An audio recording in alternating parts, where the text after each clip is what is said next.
Hello again. Hope everyone's doing well today. If you're a Celtics fan, you're probably having a great day, as you should.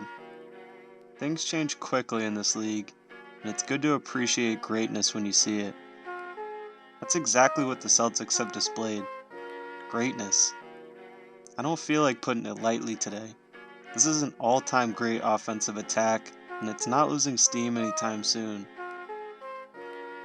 There's a few things I want to talk about, but it's going to be a bit of a freestyle. Just some old-fashioned ranting. Let's get it.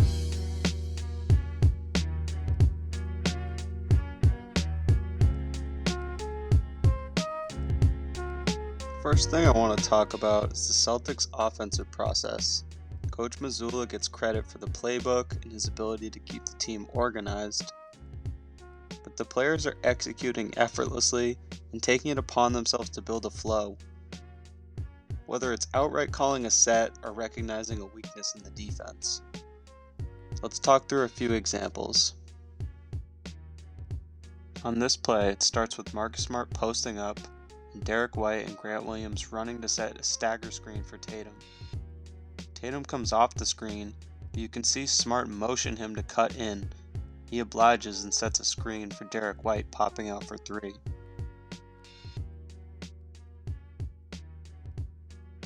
Tatum has Oubre on him, but wants to seek out the weaker defender. Watch him wave off Smart and bring in Derek White to the play. The Hornets don't want book night on Tatum, so he blitzes the screen and they look for the trap. Tatum gets the ball out quick, and Derek White knows what to do with it. Look closely at Tatum and Horford here. Both signal for Brown to cut off the stagger screen, except the cut is just a decoy to occupy Horford's defender, allowing him to pop out for the open look. They run the same action the next play, and Powell thinks he knows what's coming. Except instead of popping out, Horford slips to the rim this time and opens up a runway for Brown. Similar look again, but Horford pitches the ball to White before setting a screen. Powell is extremely confused at this point and gives White far too much space for the step back. Both of the Jays set a stagger for Horford to get a touch. JaVale ducks under the screen, probably assuming it was going to flow into a dribble handoff, but gets burned when Horford pulls up short.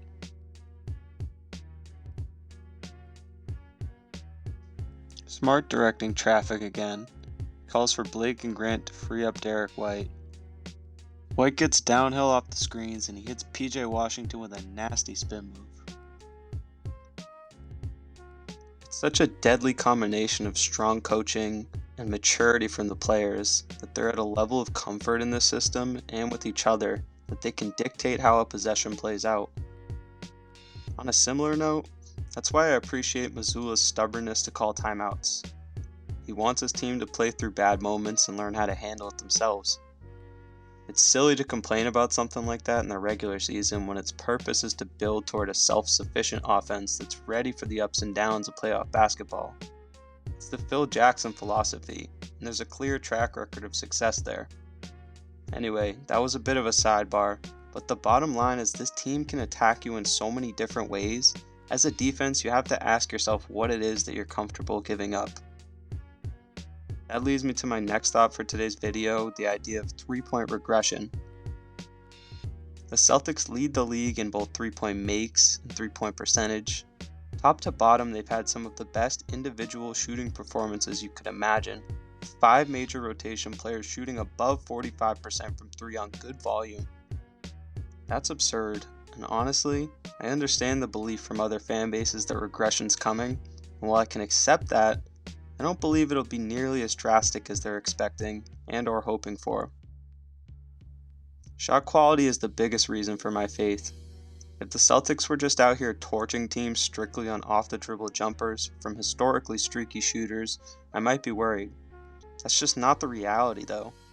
What we're actually seeing is a number of good shooters cashing in on some of the best looks they've ever had. To throw a stat out there, the Celtics are attempting the second most corner threes in the league with 10 per game. A number of those looks are wide open with teams caught in rotation. So we're talking about open shots from arguably the most valuable area on the court. Why is that due for regression?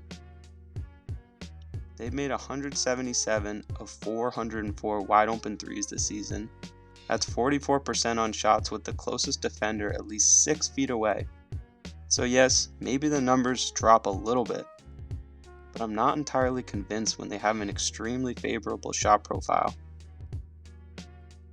While we're talking about regression, it's worth mentioning that neither Jaylen Brown or Jason Tatum is shooting their usual averages from 3, so we should assume those numbers start to climb up as well, right? I suppose this will be a wait and see type of situation, but the good news is that even if things swing in the other direction a bit, the Celtics are not a traditional live or die by the 3 type of team, like the Harden Rockets teams that they've drawn comparisons to. They have much more creation and shot making ability throughout the entire rotation. Even now, they're still averaging the 7th most field goal makes on drives, and while they've cut out a lot of mid-range looks, currently sitting in the bottom 5 of attempts, they're shooting 50%, the 2nd best figure in the league. Everything is clicking for Boston. Be careful assuming that'll stop anytime soon. That's all from me for this video, but I'd love to hear your thoughts in the comments. Thanks for watching, I appreciate you all. Take it easy. Peace.